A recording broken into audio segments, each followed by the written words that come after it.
ಸ್ವಾಭಿಮಾನಿ ನ್ಯೂಸ್ಗೆ ಸ್ವಾಗತ. ಇಂದಿನ ಪ್ರಮುಖ ಸುದ್ದಿಗಳು. ಸಾಗರದ ಮಾರಿಕಾಂಬಾ ವ್ಯವಸ್ಥಾಪಕ ಸಮಿತಿ ಮಹಾಸಭೆ ಕರೆಯಲು ಮೀನಾಮೇಷ, ತಾವೇ ಅಧಿಕಾರದಲ್ಲಿ ಮುಂದುವರಿಯಲು ಮತ್ತೆ ಹುನ್ನಾರ.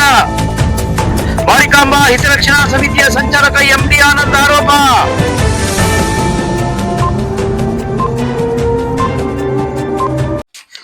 ಸಾಗರದ ಮಾರಿಕಾಂಬಾ ದೇವಸ್ಥಾನದ ಮಾರಿಕಾಂಬಾ ವ್ಯವಸ್ಥಾಪಕ ಸಮಿತಿಯು ಇತ್ತೀಚೆಗೆ ಪತ್ರಿಕಾಗೋಷ್ಠಿಯಲ್ಲಿ ನಮ್ಮ ಮೇಲೆ ಇಲ್ಲಸಲ್ಲದ ಆರೋಪ ಮಾಡಿದ್ದು, ಇದು ಸತ್ಯಕ್ಕೆ ದೂರವಾದ ವಿಚಾರವಾಗಿದ್ದು, ಸಾಗರದ ಭಕ್ತರ ಸಹಕಾರದಿಂದ ಮಾರಿಕಾಂಬಾ ಹಿತರಕ್ಷಣಾ ಸಮಿತಿ ದೇವಸ್ಥಾನದ ಆಡಳಿತ ವ್ಯವಸ್ಥೆಗೆ ನೂತನ ಸಮಿತಿಯ ರಚನೆಗೆ ಪ್ರಯತ್ನವಾಗಿ ಹೋರಾಟ ಮಾಡುತ್ತಾ ಬಂದಿದೆ. ಈ ಬಗ್ಗೆ ನ್ಯಾಯಾಲಯದಲ್ಲಿ ನಾವು ಮನವಿ ಸಲ್ಲಿಸಿದ್ದು ಸರಿಯಷ್ಟೇ. ನ್ಯಾಯಾಲಯ ನೀಡಿದ ತೀರ್ಪು ಮಾರಿಕಾಂಬೆ ದೇವಿಯ ಜಯವಾಗಿದ್ದು, ಕೋರ್ಟ್ ಆದೇಶದಂತೆ ನೂತನ ಸಮಿತಿ ರಚನೆಯಾಗಬೇಕಾಗಿದೆ. ಆದರೆ ಈಗಿನ ಮಾರಿಕಾಂಬಾ ವ್ಯವಸ್ಥಾಪಕ ಸಮಿತಿ ನ್ಯಾಯಾಲಯ ಆದೇಶದಂತೆ ನಡೆದುಕೊಳ್ಳದೆ ಕಾಲಹರಣ ಮಾಡುತ್ತಿದೆ ಎಂದು ಮಾರಿಕಾಂಬಾ ಹಿತರಕ್ಷಣಾ ಸಮಿತಿಯ ಸಂಚಾಲಕ ಎಂಡಿ ಆನಂದ್ ಪತ್ರಿಕಾಗೋಷ್ಠಿಯಲ್ಲಿ ತಿಳಿಸಿದರು. ಪತ್ರಿಕಾಗೋಷ್ಠಿಯಲ್ಲಿ ಗೋಪಾಲಕೃಷ್ಣ ಶಾನಬಾಗ್, ನಿತ್ಯಾನಂದ ಶೆಟ್ಟಿ, ರಾಮಣ್ಣ ಉಪ್ಪಾರ್, ಮಂಜುನಾಥ್ ಡಿಪುಡಿ, ಆನಂದ ಬಾಳೆಕೊಪ್ಪ, ರಂಗಪ್ಪ, ರಮೇಶ್ ಚಂದ್ರಗುತ್ತಿ ಸೇರಿದಂತೆ ಪ್ರಮುಖರಿದ್ದರು. ಆರೋಪ ಮಾಡಿದ್ದಾರೆ. ಸತ್ಯಕ್ಕೆ ದೂರವಾಗಿರ್ತಕ್ಕಂಥದ್ದು ಏನು ನಾವು ಹಿತರಕ್ಷಣಾ ಸಮಿತಿ ಕೋರ್ಟಿಗೆ ಹೋಗಿರ್ತಕ್ಕಂಥದ್ದು ನಾವೆಲ್ಲ, ಕೋರ್ಟಿಗೆ ಹಾಕಿರ್ತಕ್ಕಂಥದ್ದು ಮಾರಿಕಾಂಬಾ ವ್ಯವಸ್ಥಾಪಕ ಸಮಿತಿ. ಏನಾದರೂ ತಕರಾರುಗಳು ಇದ್ದಲ್ಲಿ ಅರ್ಜಿ ಸಲ್ಲಿಸಿ ಅಂದಾಗ ನಾವು ಒಂದಿಷ್ಟು ಲೋಪದೋಷಗಳನ್ನು ಇದ್ದ ಒಳಗೆ ತಿದ್ದುಪಡಿ ಮಾಡಿ ಹೊರಗಡೆ ಮಾಡಿಫಿಕೇಶನ್, ಆ ಮಾಡಿಫಿಕೇಶನ್ ಮಾಡಿಸಿರೋದು ನಾವೇ. ಅಲ್ಲಿ ಏನೂ ಗೊತ್ತಿರತಕ್ಕಂಥ ಶಾಸಕರು ಅಂತ ಹೇಳ್ತಕ್ಕಂಥದ್ದು. ಆಮೇಲೆ ಅದರಲ್ಲಿ ಮೆಂಬರ್ಸ್ ಇದ್ದವ್ರನ್ನೆಲ್ಲ ಅವ್ರನ್ನ ಬಿಟ್ಬಿಟ್ಟು ಇವರು ಒಂದು 5 ಜನರನ್ನ ಮೆಂಬರ್ಶಿಪ್ ಮಾಡೋದು. ಆಮೇಲೆ ಟ್ರಸ್ಟ್ ರಚನೆ ಆದ ನಂತರದ 3 ಅವಧಿಯಲ್ಲಿ ಇದೇ ಸಮಿತಿ ಮುಂದುವರಿಬೇಕು ಅಂತ ಟ್ರಸ್ಟ್ ಅಲ್ಲ ಹಾಕೋದು. ಇವೆಲ್ಲ ಒಂದು 10 ಹಲವಾರು ಅಂಶಗಳನ್ನು ನಾವು ಅಬ್ಜೆಕ್ಷನ್ ಮಾಡಿದ್ವಿ. ಅದು ಯಾರ ಸಮ್ಮುಖದಲ್ಲಿ ತೀರ್ಮಾನ ಆಯಿತು ಅಂತಂದ್ರೆ, ಜಿಲ್ಲಾ ವಕೀಲರಾಗಿರ್ತಕ್ಕಂಥ ಬಸಪ್ಪಗೌಡರ ಕಚೇರಿಯಲ್ಲಿ ನಾವೆಲ್ಲರೂ ಇದ್ವಿ. ಆವಾಗ ಅವ್ರು ಹೇಳಿದ್ರು, ನೀವು ಟ್ರಸ್ಟ್ ರಚನೆಗೆ ಒಂದು ಅವಕಾಶ ಮಾಡಿಕೊಡಿ, ಒಂದು ಟ್ರಸ್ಟ್ ರಚನೆ ಅಂದರೆ ಒಂದು ಭದ್ರವಾಗುತ್ತೆ ಅಂತ ಹೇಳಿದಾಗ ಆವಾಗ ನಾವು ಒಪ್ಪಿಕೊಂಡಿದ್ವಿ. ನೀವು ಇವೆಲ್ಲವನ್ನು ಮಾಡಿಫಿಕೇಶನ್ ಮಾಡಿದ್ರೆ ಏನೇನು ನಾವು ಹೇಳ್ತೀವಿ ಎಲ್ಲ ಮಾಡಿಫಿಕೇಶನ್ ಆಗಬೇಕು. ಇವರು 3 ಅವಧಿ ಅಂತ ಹೇಳಿದ್ರು ಬಿಡಬೇಕು, ಮೆಂಬರ್ಶಿಪ್ ಆಗಬೇಕು, ಆಮೇಲೆ ಹೊಸ ಸಮಿತಿ ರಚನೆ ಆಗಬೇಕು, ಮಹಿಳೆಯರಿಗೆ ಆದೇಶ ಕೊಡಬೇಕು. ಇವೆಲ್ಲವನ್ನು ನಾವು ಹೇಳಿದ್ರೆ ಅಲ್ಲಿ ಸಿಂಧು ಆಗಿರ್ತಕ್ಕಂಥದ್ದು. ಅದನಂತರದಲ್ಲಿ ನಮ್ಮ ಒಪ್ಪಿಗೆ ಕೊಟ್ಟು ನಾವು ಟ್ರಸ್ಟ್ ಕಟ್ತೇವೆ, ಬಯಲಾಗ್ತೇವೆ. ಇಲ್ಲ ಅಂದ್ರೆ ನಾವು ಅಪೀಲ್ ಹೋಗ್ತೀವಿ, ನಮ್ಗೆ ನ್ಯಾಯ ಸಿಗಲಿಲ್ಲ ಅಲ್ವಾ. ಜಯ ಯಾರ್ದು ಇದು? ಹೌದಾ ನಮ್ದ? ಬಿಟ್ಟಾಕ್ಬಿಡ. ಬಸಪ್ಪಗೌಡರು ಹೇಳಿದ್ರು, ಇಲ್ಲಿ ಯಾರು ಮೀಸೆ ತಿರ್ಸ್ಬಾರ್ದು ಅಂತ ಹೇಳಿ ಹೇಳ್ತಾರೆ. ನಮಗೆ ಯಾರು ಜಯ ಅಂತ ಮೀಸೆ ತಿರ್ಸ್ಬಾರ್ದು. ಇಬ್ಬರು ಮೀಸೆ ತಿರುಗಿದಿವಿ. ಇವತ್ತು ಜಯ ಇಬ್ಬರದು ಅಲ್ಲ, ಮಾರಿಕಾಂಬಾ ದೇವಿ ಜಯ. ಸಾಗರದ ಮಾರಿಕಾಂಬಾ ದೇವಿ ಜಯ. ಅಲ್ಲಿರ್ತಕ್ಕಂಥ ಬೋಲ್ಟಿ ಹೊಗಸಿ ಫಸ್ಟ್ ದೇವ್ರ ಜಯ ಅಂತ ಎಲ್ಲರೂ ಹೋರಾಟ ಮಾಡಿದ್ವಿ. ನಾವು ಹೋರಾಟ ಮಾಡಲಿಲ್ಲ ಅಂದ್ರೆ ಇವತ್ತು ಹೋರಾಟ ಮಾಡಲಿಲ್ಲ ಅಂದ್ರೆ ಈ ರೀತಿ 21 ವರ್ಷ ಅಧಿಕಾರ ಮಾಡಿದ್ರೆ ನಾಗೇಂದ್ರ ಅವರೇ. 7ನೇ ಜಾತ್ರೆ ಇದು. ಏನು ಕಂಡುಕೊಂಡಿದ್ದೀರಾ? ಬೇರೆ ಯಾರು ಮಾಡ್ಲಿಕ್ಕೆ ತಾಕತ್ತಿಲ್ವಾ? ಗಿರಿಧರವರೇ, ನೀವೇ ಕೂಗ್ತಿದ್ರಲ್ಲ ಹಿಂದೆ, ಇಡೀ ಒಂದು ಜಾತ್ರೆ ಆದ್ಮೇಲೆ ನೀವೆಷ್ಟು ಜಾತ್ರೆ ಮಾಡ್ಕೊಂಡು ಕೂತ್ಕೊಂಡಿದ್ದೀರ?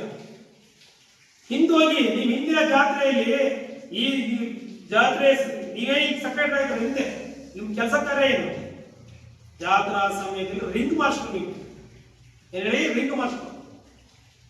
ಆದಾಯವನ್ನ ತಿನ್ನುತ್ತಾ ಇರ್ತಕ್ಕಂಥ ರಿಂಗ್ ಮಾಸ್ಟರ್ ನೀವು. ನಮ್ಗೆ ಸವಾಲಾಗ್ತೀರ ನೀವು?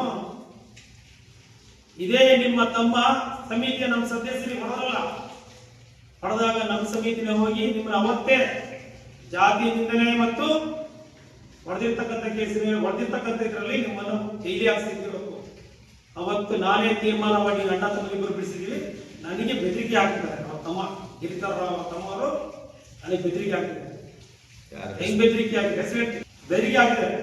ಇವತ್ತೇ ಹೇಳ್ತೀನಿ, ನಾನು ಇನ್ನೊಂದು ಸಲ ಅವರಿಗೆ ಒಂದು ನೋಟಿಸ್ ಕೊಟ್ಟಿದ್ದೀನಿ. ನಾನು ನನಗೆ ಪ್ರಾಣ ಬೆದರಿಕೆ ಇದೆ, ಆಕಸ್ಮಿಕವಾಗಿ ನನಗೆ ಏನಾದರೂ ಆದರೆ ಇದು ಈ ಸಮಿತಿಯವರೇ ಇವರೇ ಮುಖ್ಯ ಕಾರಣ. ಇವರೇ ನನಗೆ ಏನಾದ್ರು ಅಂದ್ರೆ ನಾನು ಇಷ್ಟುಗಳನ್ನು ಪ್ರಮಾಣ ಮಾಡಿ ಅಂತ ಹೇಳ್ತಾ ಇದ್ದೀನಿ. ಇವೆಲ್ಲವೂ ಸತ್ಯವಾದದ್ದು.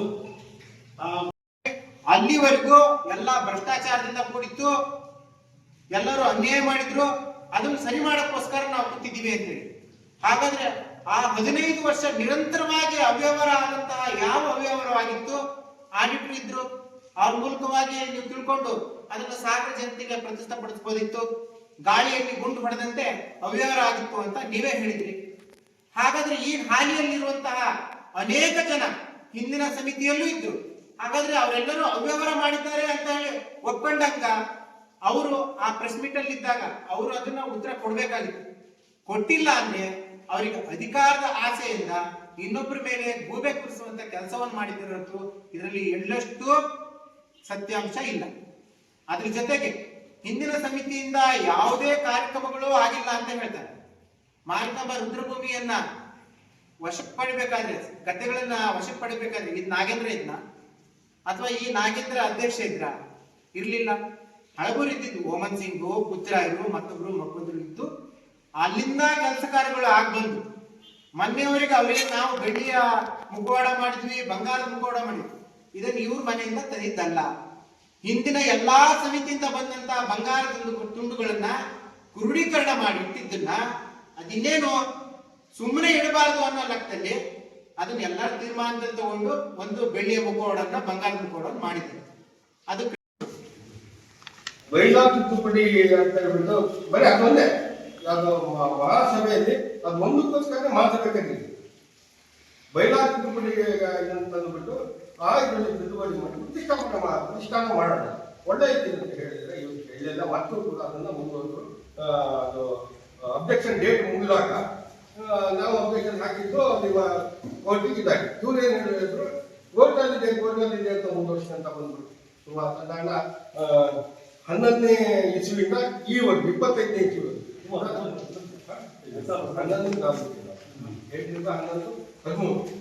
ಬಿಟ್ಟಿದ್ರು. ಒಟ್ಟೊಂದು 10 ವರ್ಷಗಳ ಕಾಲ ಇವರು ಇದನ್ನೇ ತಪ್ಪಕ್ಕೆ ಬಂದರು. ಇನ್ನು ಆಗದಲ್ಲಿ ಏನಿತ್ತು ಅಂದ್ರೆ ಮುಖ್ಯವಾಗಿ 3 ಜಾತ್ರೆಗಳನ್ನ